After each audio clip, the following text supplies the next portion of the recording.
ഇങ്ങനത്തെ പോത്തുകളെ നോക്കിയെടുക്കുകയാണെങ്കിൽ അത്യാവശ്യം തിരക്കേടില്ലാത്ത നീട്ടം, അത്യാവശ്യം തിരക്കേടില്ലാത്ത കാൽപ്പൊക്കം, ഹൈറ്റ്, ഇടനീളം, അങ്ങനത്തെ സംഭവങ്ങളൊക്കെ സ്പെഷ്യലൈസ് ചെയ്ത് നോക്കിയെടുക്കുകയാണെങ്കിൽ ഇങ്ങനത്തെ പോത്തുകളൊക്കെ ഒരു 4-5 മാസം നോക്കി കഴിഞ്ഞാൽ കഷ്ടി ഒരു 25 രൂപ 25,000 രൂപയുടെ ഏറ്റവും കുറവ് നമുക്ക് 25,000 രൂപ പണിക്കാശ് അല്ലെങ്കിൽ ലാഭക്കാശ് അല്ലെങ്കിൽ സമ്പാദ്യമായിട്ട് മാറ്റി വയ്ക്കാൻ പറ്റും ഒരെണ്ണത്തും. അപ്പോൾ ഒരു 5-6 എണ്ണമൊക്കെ ഒരു 4-5 മാസം അല്ലെങ്കിൽ ഒരു 10 എണ്ണമൊക്കെ ഒരു 5 മാസം നോക്കാൻ പണിയെടുക്കാൻ മനസ്സുണ്ട്, സമയമുണ്ട്, കാര്യങ്ങളൊക്കെ ഉണ്ടെന്ന് വെച്ച് കഴിഞ്ഞാൽ എന്താണ് ഗുണം? നമുക്കൊരു കൊല്ലം കൊണ്ട് ഒരു സിമ്പിളായിട്ട് ഒരു 2-3 ലക്ഷം രൂപ നമുക്ക് സമ്പാദ്യമായിട്ട് ലഭിക്കും. അതിനുള്ള സാഹചര്യങ്ങൾ വേണം, കാര്യങ്ങൾ വേണം. അതൊക്കെ നിങ്ങൾ ഫുള്ളായിട്ട് വീഡിയോ കണ്ട് നിങ്ങൾക്ക് മനസ്സിലാവും. പക്ഷേ ഇതിൽ ശ്രദ്ധിക്കേണ്ട കാര്യം എന്താ വെച്ചാൽ ആദ്യം നമ്മുടെ സ്ഥലം എങ്ങനത്തെയാണ്, നമുക്ക് അല്ലെങ്കിൽ സ്ഥലം പുല്ലില്ലാത്ത സ്ഥലമാണെങ്കിൽ അവറ്റൊക്കെ എങ്ങനെ മെയിൻറ്റെയിൻ ചെയ്യാൻ പറ്റും. ഫ്രൂട്ട്സ് വേസ്റ്റോ പച്ചക്കറി വേസ്റ്റോ അങ്ങനത്തെ എന്തെങ്കിലും സാധനം അല്ലെങ്കിൽ പുല്ലരിയാൻ പോകുക, അങ്ങനെ പണിയെടുക്കാൻ മനസ്സുള്ളവർക്കാണ് കേട്ടോ ഈ ഒരു പൈസ ലഭിക്കുക. അല്ലാണ്ട് വെറുതെ പോത്തിനെ വളർത്തി ലക്ഷണം ലഭിക്കുക എന്ന് പറയാൻ ഞാൻ ആളല്ല. അപ്പോൾ ഇങ്ങനത്തെ പോത്തുകൾ നല്ല ശ്രദ്ധിച്ച് നോക്കി കാണാം. നല്ല ക്ഷീണമില്ലാത്ത, നമ്മൾ വല്ലാണ്ട് ചടവില്ലാത്ത നോക്കിയെടുക്കാൻ ശ്രദ്ധിക്കണം. അതിനെക്കുറിച്ച് വ്യക്തമായിട്ടൊക്കെ പറയണം. നിങ്ങൾ ജസ്റ്റ് ഈ പോത്തുകളൊക്കെ ഒന്ന് ശ്രദ്ധിച്ചാൽ മനസ്സിലാവും. ഇത് വലിയ സാധാരണ ലോറി അല്ല കേട്ടോ, ഹൈറ്റ് കൂടുതലുള്ള ലോറിയാണ്, അതിൻ്റെ അടിയിലാണ് നിൽക്കുന്നത്. ഇത് കഷ്ടി എൻ്റെ കണക്കൂട്ടിൽ ശരിയാണെങ്കിൽ ഏറ്റവും കുറവ് 300 കിലോൻ്റെ താഴത്തേക്കുള്ള പോത്തുകളൊന്നുമില്ല. 300 ടു അല്ലെങ്കിൽ ഒരു 320 350 ഇടയിൽ ലൈവ് വെയിറ്റുള്ള പോത്തുകളാണ് സെലക്ട് ചെയ്തെടുത്തേക്കണം. കണ്ടോ, ഓരോന്നും നല്ല കൊമ്പും തലയും വാലും അത്യാവശ്യം തിരക്കില്ലാത്ത കാലകരും. ഇത് കഷ്ടി ഒരു 90 കിലോ 110 കിലോ ആ റേഞ്ചിൽ 120 കിലോ ക്ലിയർ മീറ്റ് കിട്ടുന്ന പോത്തുകളാണ്. അപ്പോൾ വീഡിയോ ഫുള്ളായി കണ്ടിട്ട് നിങ്ങളുടെ അനുഭവം എന്താണ്, കാര്യങ്ങൾ എന്താണ്, നിങ്ങൾക്ക് ഇത് ചെയ്യാൻ പറ്റുമോ അല്ലെങ്കിൽ നിങ്ങളിവിടെ ചെയ്യുന്നവരുണ്ട്, ഇതാണ് ശരിക്കും ലാഭം പിടിച്ച കൃഷി രീതി കേട്ടോ. ഒരു 4-5 മാസം കൊണ്ട് നമുക്കൊരു പൈസ കിട്ടുന്നു. പോത്തിനെ വളർത്തിയിട്ട് ലക്ഷങ്ങൾ സമ്പാദിക്കാൻ പറ്റും, തീർച്ചയായിട്ടും പറ്റും. പക്ഷേ അതിൻ്റെതായ രീതികളുണ്ട്, അതിൻ്റെതായ മാർഗങ്ങളുണ്ട്. അതിൻ്റെതായ രീതിയിൽ ചെയ്താൽ മാത്രമേ അത് കിട്ടുള്ളൂ. ഒരു 4-5 മാസം കൊണ്ട് നമുക്ക് പോത്തിനെ വളർത്തിയിട്ട് ലക്ഷങ്ങൾ ബാലൻസ്, അതായത് ലാഭം അല്ലെങ്കിൽ നമ്മുടെ പണിക്കാശായിട്ട് വരിക 4-5 മാസം കൊണ്ട്. അതെങ്ങനെയാണെന്ന് ചോദിച്ചു കഴിഞ്ഞാൽ നമ്മൾ ആ മുമ്പിൽ കാണിച്ച ആ പോത്തുകളെ കണ്ടില്ലേ, നല്ല ഇടനീട്ടം, നല്ല കൊമ്പും തലകൾ സെലക്ട് ചെയ്തെടുക്കുക. അധികം കൊമ്പില്ലാതെ നോക്കിയെടുക്കുക. പരമാവധി എടുക്കുമ്പോൾ അധികം കൊമ്പില്ലാത്ത നോക്കിയെടുക്കുക. അധികം നല്ല ഇടനീളം, അത്യാവശ്യം കാൽപ്പൊക്കം, കാര്യങ്ങളൊക്കെ നോക്കിയിട്ട് വലിയ ഒരു ചടച്ചുമുള്ളാവാത്ത വന്ന അത്യാവശ്യം ക്ഷീണം ഇല്ലാത്തത് നോക്കിയിട്ടുള്ള പോത്തുംകുട്ടികളെ, നല്ല ക്ഷീണം പറ്റിയത് പറ്റേ ക്ഷീണം പറ്റിയത് നോക്കിയെടുക്കാതിരിക്കുക. പറ്റേ ക്ഷീണം പറ്റിയത് നോക്കിയെടുത്ത് എന്താ കുഴപ്പമെന്ന് വെച്ച് കഴിഞ്ഞാൽ ഒരു 3 മാസമെങ്കിലും ആവും അതിൻ്റെ ക്ഷീണം മാറാൻ, എന്നിട്ടാണ് ഇറച്ചി പിടിക്കുക. ആ സമയത്ത് ഒരു വിധം ക്ഷീണം ഇല്ലാത്ത നോക്കിയെടുത്ത് കഴിഞ്ഞ് കഴിഞ്ഞാൽ നമ്മളെ സംബന്ധിച്ചിടത്തോളം നമുക്കൊരു 4-5 മാസം കൊണ്ട്, അതായത് വലിയ പെരുന്നാളിന് ഒരു 4-5 മാസം മുപ്പാട്, അതായത് ഒരു ജനുവരി അല്ലെങ്കിൽ ഡിസംബർ, എൻ്റെ കണക്കൂട്ടൽ ശരിയാണെങ്കിൽ ഞാൻ പറയും ഒരു നവംബർ തൊട്ട് എടുത്തു കഴിഞ്ഞാൽ നമുക്ക് ഡിസംബർ ജനുവരി നമുക്ക് ആ ക്ഷീണം മാറാനുള്ള സമയം കിട്ടിയാലും ഫെബ്രുവരി മാർച്ച് ഏപ്രിൽ മെയ് 4 മാസം, അപ്പോൾ ഒരു 5-6 മാസമായി. അത് നമ്മൾ എടുക്കുന്ന പോത്തിൻ്റെ വലുപ്പത്തിനനുസരിച്ച് കാര്യങ്ങൾക്കനുസരിച്ചും സെറ്റ് ചെയ്യുക.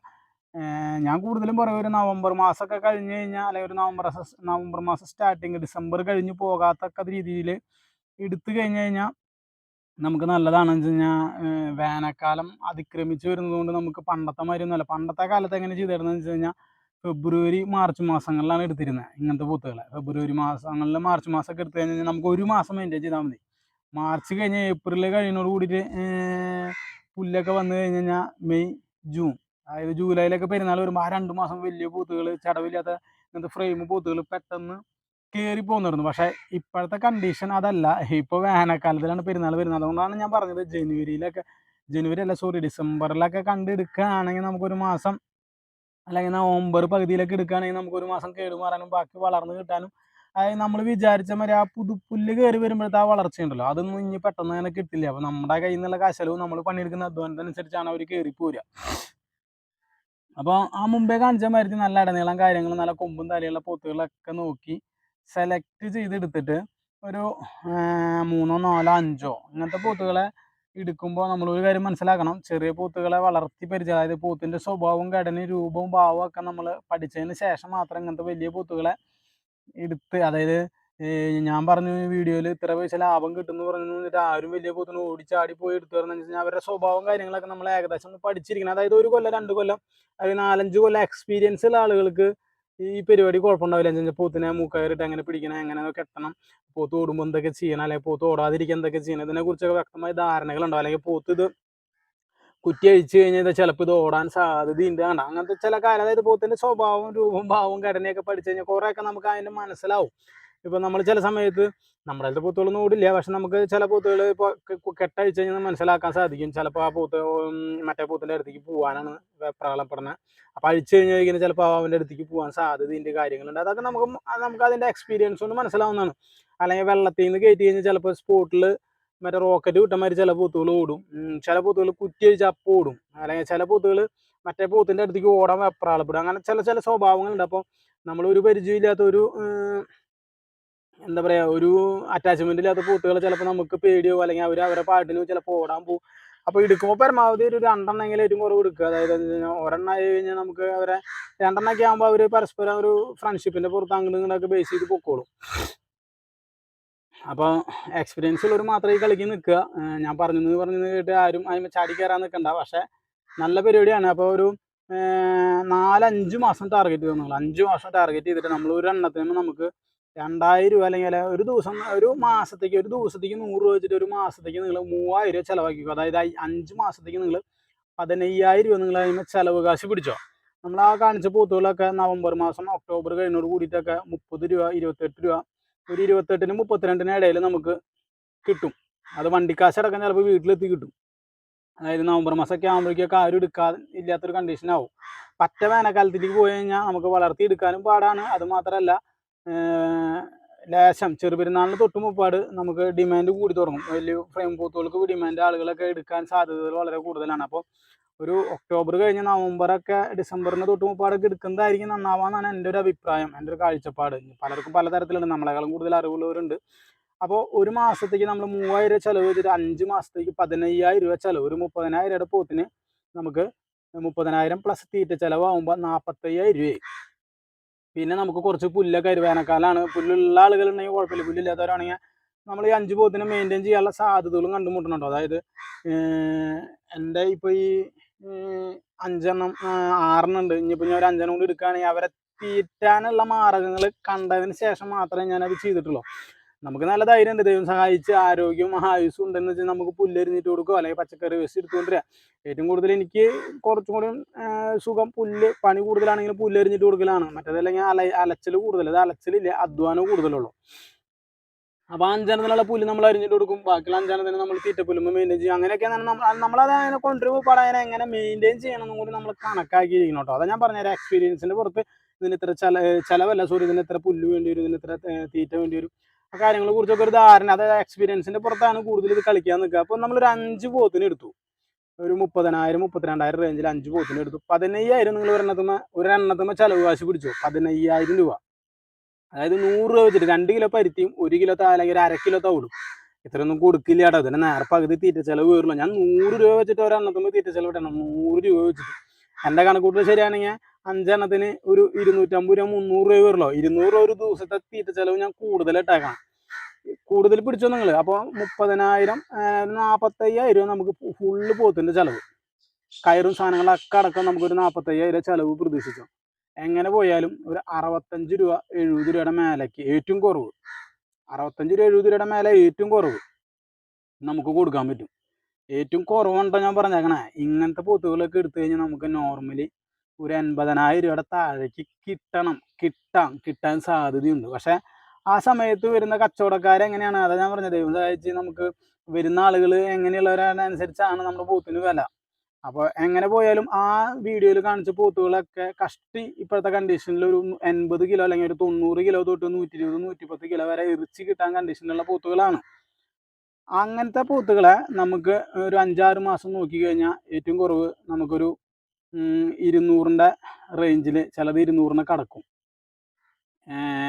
അങ്ങനത്തെ വലിയ പോത്തുകൾ ഇറച്ചി കയറും. അതുമാത്രമല്ല വല്ലാണ്ടുള്ള ഷോയിലേക്ക്, അതായത് ചെറിയ പോത്തുകൾ വളർന്ന് കയറി വരുന്നത് മാത്രമല്ല, ആ ഒരു രീതിയിലല്ല വലിയ പോത്തുകൾ, ആ വലിയ ഫ്രെയിമുള്ള പോത്തുകൾ ലേശം തുടുപ്പിലും കാണാനുള്ള കാഴ്ചയ്ക്കും ഒരു ഗെറ്റപ്പിലും മാറ്റം വരും. വലിയ പോത്തുകൾ എന്നുള്ള കണ്ടീഷനിലേക്ക് വരും. അതുകൊണ്ട് തന്നെ അതിനൊരു 10,000-10,000 ഒക്കെ നമുക്ക് സാധാരണ പോത്തിന് വെച്ചിട്ട് നമ്മൾ ഒരു 55-60 വിൽക്കുന്ന പോത്തുകൾ ഒരു 10 രൂപ നമുക്ക് ഡിഫറൻസ് വരും. മാറ്റം മനസ്സിലായി. അപ്പം എങ്ങനെ പോയാലും ഒരു 20,000 രൂപയെങ്കിലും കൂടുതൽ കിട്ടി കഴിഞ്ഞാൽ നമുക്ക് എത്ര പൈസ കിട്ടി?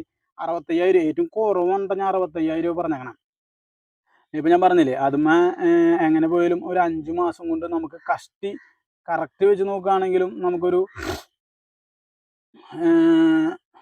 ആ പോത്തുകളൊക്കെ ലൈവ് വെയിറ്റ് എൻ്റെ കണക്കൂട്ടൽ ശരിയാണെങ്കിൽ ഒരു 320 330 അല്ലെങ്കിൽ ഒരു 300-ന് മേലേക്കുള്ള പോത്തുകൾ. അതുമേ ഒരു 150 150 200 കിലോ വെയിറ്റ് കയറാൻ 5 മാസം കൊണ്ട് ഒരു പണിയില്ല. അതിനാണ് നമ്മൾ അത്രയും തീറ്റ കൊടുക്കുന്നത്. ഒരു പണിയില്ല. നമുക്കൊരു 5 മാസം കൊണ്ടൊക്കെ ഒരു 150 കിലോ തൊട്ട് അല്ലെങ്കിൽ ഒരു 130 കിലോ തൊട്ട് 150 കിലോ വരെ സിമ്പിളായിട്ട് കയറ്റാം. അപ്പോഴും ഒരു 450 500-ൻ്റെ റേഞ്ചിൽ ആ പോത്ത് ലൈവ് വന്നു. ആ പോത്ത് ലൈവ് വന്നു കഷ്ടി നമുക്കൊരു 200-ൻ്റെ റേഞ്ചിൽ. അത് ചിലത് കടക്കും, ചിലത് താഴ്ത്തേക്ക് വരും. അങ്ങനത്തെ ഒരു കണ്ടീഷനിലാണ് വരിക. എന്നാലും നമുക്ക് ആ പോത്തിൻ്റെ കാഴ്ചയിൽ നമുക്കൊരു 65 രൂപ 70 രൂപ കിട്ടാൻ യാതൊരു വക ബുദ്ധിമുട്ടും ഉണ്ടാവില്ല. അപ്പം എങ്ങനെ പോയാലും നമുക്ക് ഒരെണ്ണത്തും 20,000 വെച്ച് നിങ്ങൾ ലാഭം കൂട്ടുകയാണെങ്കിലും 5 എണ്ണത്തും 1,00,000 രൂപ നമുക്ക് കയറി വന്നു. എങ്ങനെയുണ്ട്? അത് പണിയെടുക്കാൻ മനസ്സുള്ളവർക്കാണ് കേട്ടോ. അതായത് പണിയെടുക്കാൻ മനസ്സുള്ളവർക്കാണ് ഈ പണി പറഞ്ഞിട്ടില്ല. അല്ലാണ്ട് സ്വർണം നമ്മൾ വീട്ടിൽ വാങ്ങിച്ചു കൊടുന്ന് വെച്ചിട്ട് പിറ്റേ ദിവസം ഗ്രാമിന് വെയിറ്റ് കൂടുന്ന മാതിരി പോത്ത് കൃഷി ഒരിക്കലും ഞാൻ അങ്ങനെ ഒരിക്കലും പറയില്ല. ഞാൻ എനിക്ക് കിട്ടുന്ന പോത്തിൻ്റെ പൈസ പണിയെടുക്കുന്ന പണിക്കാശെന്ന് ഞാൻ പറയില്ല, ലാഭം എന്നല്ല ഞാൻ പറയാറ്. ഒരിക്കലും ഞാൻ പറയാറുമില്ല അത്. അതുപോലെ തന്നെ ഞാൻ പറയുന്നു, പണിയെടുക്കുന്നതിന് നമുക്ക് മനസ്സുണ്ടെങ്കിൽ ഈ 5 എണ്ണം വിട്ട് 4 മാസം 10 എണ്ണം മെയിൻറ്റെയിൻ ചെയ്യാൻ പറ്റുന്നവരാണെങ്കിലോ, അപ്പോൾ നിങ്ങൾ വിചാരിക്കും പണി കളഞ്ഞതിന് ഫുൾ ടൈം കൃഷിക്ക് ഞാൻ ഇതിനെ പ്രോത്സാഹിപ്പിക്കാറില്ല. എന്ന് വെച്ചാൽ അതിനുള്ള വരുമാനം ഇതിൽ നിന്ന് വരുന്നില്ല. അപ്പോൾ തീർച്ചയായിട്ടും സൈഡായിട്ട് നമുക്ക് വീട്ടിൽ ഇപ്പോൾ ഒരു കാലത്ത് ഒരു അരമണിക്കൂർ 1 മണിക്കൂറൊക്കെ മാറ്റി വയ്ക്കാൻ സാധ്യതയുള്ള ഒരു ഉച്ചതിരിഞ്ഞ് കാലത്ത് അല്ലെങ്കിൽ ഒരു 1.5 മണിക്കൂർ, വൈകുന്നേരം ഒരു 1 മണിക്കൂർ നമുക്ക് സാധനങ്ങൾ സംഘടിപ്പിച്ച് കൊണ്ടുവരാൻ. വേനൽക്കാലം ആകുമ്പോൾ 1 മണിക്കൂർ മതിയാവില്ല കേട്ടോ. കാലത്ത് പുല്ലരിഞ്ഞ് കൊണ്ടുവരണം. പണിയെടുക്കാൻ മനസ്സുള്ളവർ കാലത്താകുമ്പോൾ 2-2.5 മണിക്കൂറൊക്കെ വേണ്ടി വരും. പുല്ലരിഞ്ഞ് കൊണ്ടുവരണം, പാടത്ത് എവിടെയെങ്കിലും ഒരു തലയ്ക്ക് കെട്ടിയിടുക. പിന്നെ മാറ്റിക്കെട്ടൽ കാര്യങ്ങളൊന്നും വേനൽക്കാലത്ത് വേണ്ടി വരില്ല. അവിടെ പുല്ലിട്ട് കൊടുക്കുക, തീറ്റ വെച്ച് കൊടുക്കുക, ഉച്ചതിരിഞ്ഞൊന്ന് മാറ്റി കെട്ടുക, അങ്ങനത്തെ സംഭവമാണല്ലോ. പണിയെടുക്കാൻ ഒരു 2-3 മണിക്കൂർ ഒരു ദിവസം ഇതിന് മാറ്റി വയ്ക്കാൻ, പണിയുടെ ജോലിയുടെ ഇടയിൽ നിന്ന് ഇതിന് മാറ്റി വയ്ക്കാൻ. കാലത്ത് നേരത്തെ എൻ്റെ കാര്യങ്ങളൊക്കെ ചെയ്ത് പണിക്ക് പോയി വന്ന് നമ്മൾ വീണ്ടും ഒരു 6 മണി 6:30 ആകുമ്പോൾ എത്തി തീറ്റ വെച്ച് കൊടുത്ത് ഒന്ന് മാറ്റി കെട്ടി വെയിലത്ത് കൊള്ളാത്ത രീതിയിൽ മാറ്റി കെട്ടുക. അങ്ങനെയൊക്കെ അതിൻ്റെ സ്ഥിതിവിശേഷങ്ങൾക്ക് കൈകാര്യം ചെയ്യാൻ താല്പര്യവും അതിന് ഇൻട്രസ്റ്റും അതിനൊരു ക്രേസും അതിനൊരു താല്പര്യം ഉള്ളവർക്ക് തീർച്ചയായിട്ടും, അതുപോലെ തന്നെ അധ്വാനിക്കാൻ മനസ്സുള്ളവർക്ക് ഈ 5 എണ്ണം എന്നുള്ളത് ഒരു 10 എണ്ണമായി മാറ്റുമ്പോൾ അതിന് പൈസ ഇറക്കാൻ സാധ്യതകളൊക്കെ ഉണ്ട്. എനിക്ക് ഈ പരിപാടി മുപ്പാടെ അറിയാം, എനിക്ക് താല്പര്യമുണ്ട്. ഞാൻ ഇപ്പോൾ 1-2 എണ്ണം വളർത്തിക്കൊണ്ടിരിക്കുന്നതാണ്. എനിക്ക് വേനൽക്കാലത്ത് ഇവിടെ പുല്ലുണ്ടാവാറുണ്ട് അതിൻ്റെ അരുവത്തിലൊക്കെ. അതായത് ചില സ്ഥലങ്ങളിൽ ഞാൻ ശ്രദ്ധിച്ചിട്ടുണ്ട്, വേനൽക്കാലത്ത്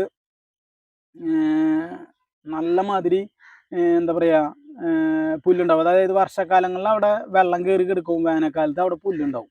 വർഷക്കാലത്ത് അവിടെ ഒന്നും ചെയ്യാൻ പറ്റില്ല. മുട്ടൊപ്പം അരയ്ക്കൊപ്പം വെള്ളം ഉണ്ടാവും, ഒന്നും ചെയ്യാൻ പറ്റില്ല. ഡിസംബർ ജനുവരി കഴിഞ്ഞോണ്ടൊപ്പം ആ വെള്ളം താഴ്ന്ന് നല്ല വേനൽക്കാലത്ത് അവിടെ ഇഷ്ടപ്രകാരം പുല്ല്. അങ്ങനത്തെ സ്ഥലങ്ങൾ ഇഷ്ടപ്രകാരം ഞാൻ കണ്ടിട്ടുണ്ട് ഞങ്ങളുടെ പരിസരങ്ങളിൽ. വർഷക്കാലത്ത് അവിടെ അടുക്കാനും പറ്റില്ല. അപ്പോൾ അങ്ങനത്തെ സ്ഥലങ്ങൾ നമ്മളിപ്പോൾ പുല്ലരിയാൻ പോകുന്ന സ്ഥലങ്ങളൊക്കെ അങ്ങനത്തെ സ്ഥലങ്ങളൊക്കെ അടുത്തുള്ളവർക്ക് 10-15 വാങ്ങിച്ചിട്ട് തീറ്റ കാശൊക്കെ കൊടുക്കുകയാണെങ്കിൽ ഒരു അല്ലലും ഒരു അലച്ചിലും ഉണ്ടാവില്ല. അങ്ങനത്തെ സ്ഥലങ്ങൾ ഉണ്ട് എന്നെങ്കിൽ. അപ്പോൾ വീഡിയോ മനസ്സിലായി എന്ന് വിചാരിക്കുന്നു. കേടുമാറിയ നല്ല നീട്ടവും ഹൈറ്റും ഉള്ള പോത്തുകളെ ഒരു 5-6 മാസം കൊണ്ട് പരിപാലിച്ച് എനിക്കിപ്പോൾ ഒരു 30 പ്ലസ് ഒരു 15,000 തീറ്റ ചിലവും പിടിച്ചു. ആ പൈസയ്ക്ക് ഇതുമ്പോൾ ചിലവാക്കി കഴിഞ്ഞാൽ എനിക്ക് ഒരു 20 25 30 രൂപ കിട്ടാൻ സാധ്യതയുണ്ട് ഒരു 3 4 5 മാസം കൊണ്ട് എന്ന് സാധ്യതയില്ല. നല്ല ക്ഷീണമുള്ള പോത്തുകൾ എടുക്കാതിരിക്കുക. അങ്ങനെ നല്ല ക്ഷീണം എന്ന് പറഞ്ഞു കഴിഞ്ഞാൽ 5-6 മാസമൊക്കെ ഉണ്ടെങ്കിൽ ക്ഷീണം ഒരു പ്രശ്നമല്ല കേട്ടോ. നമുക്ക് 2 മാസം കൊണ്ട് അതിൻ്റെ ക്ഷീണം മാറ്റി പിന്നെ 4 മാസം കൊണ്ട് ഗെറ്റപ്പാക്കി എടുക്കാം. അതാണ് ഞാൻ ഒരു 2 മാസം ഇപ്പുറത്തേക്ക് ഇട്ടത്. അതാ പറഞ്ഞാൽ നിങ്ങളോട് നവംബർ കഴിഞ്ഞിട്ടോ അല്ലെങ്കിൽ നവംബർ സ്റ്റാർട്ടിങ്ങിൽ ഒക്കെ ഡിസംബർ തുടങ്ങുന്നതിന് മുപ്പാടൊക്കെ പോത്തിൻ്റെ എടുത്ത് നിർത്തി കഴിഞ്ഞാൽ ആ ഒരു 1-1.5 മാസം നിങ്ങൾക്ക് ഒരിക്കലും നഷ്ടമാവില്ല. എന്താ പറയാൻ കാരണം എന്ന് വെച്ച് കഴിഞ്ഞാൽ വേനൽക്കാലമാണ് ഇനി പെരുന്നാളിൻ്റെ സീസൺ വന്നുകൊണ്ടിരിക്കുന്നത്. അടുത്ത സീസൺ വരുന്നത് മെയ് മാസത്തിലാണ്. നല്ല പറ്റ വേനലിലാണ് വരുന്നത്. അപ്പോൾ നമുക്ക് ടെൻഷൻ ഉണ്ടാവില്ല. നിങ്ങൾ വിചാരിക്കും ആ ഈ ഒരു മാസം വെറുതെ ഇങ്ങനെ കയറ് വലിച്ച് നടക്കണം, പക്ഷെ ടെൻഷൻ ഉണ്ടാവില്ല. നമുക്ക് പോത്ത് കഴിയുന്ന ആ സമയത്ത് അയ്യോ ഇത് വളർന്നില്ല, കേട് മാറിയില്ല, കുറച്ചും കൂടി കയറാണ്ടായിരുന്നു, ഇറച്ചി കയറാണ്ടായിരുന്നു, ക്ഷീണം മാറാണ്ടായിരുന്നു, ലുക്ക് വരാണ്ടായിരുന്നു, കുറച്ചും കൂടി വലുതായിരുന്നു, കുറച്ചും കൂടി കാശ് കിട്ടിയായിരുന്നു, ഇതൊന്നും പറയേണ്ട ആവശ്യം വരില്ല. അപ്പോൾ വീഡിയോ അവസാനിപ്പിക്കുന്നു. ഇത് ഞാൻ വെറും വാക്ക് പറയാനില്ല കേട്ടോ. തീർച്ചയായിട്ടും നിങ്ങൾക്ക് ലക്ഷങ്ങൾ സമ്പാദ്യം അല്ലെങ്കിൽ ലക്ഷങ്ങൾ ലാഭം അല്ലെങ്കിൽ ലക്ഷങ്ങൾ പണിക്കാശ് കിട്ടും. പണിയെടുക്കാൻ മനസ്സുണ്ടെങ്കിൽ മാത്രം, സാഹചര്യം അനുകൂലമാണെങ്കിൽ മാത്രം, സ്ഥലം സാഹചര്യം അതിൻ്റെതായ കണ്ടീഷനുകളൊക്കെ നിങ്ങൾക്ക് അനുകൂലമാണെങ്കിൽ മാത്രം നിങ്ങൾക്ക് ചെയ്യാൻ പറ്റും. വീണ്ടും കാണാം പുതിയൊരു വീഡിയോ ആയിട്ട്. എല്ലാവർക്കും ബൈ ബൈ.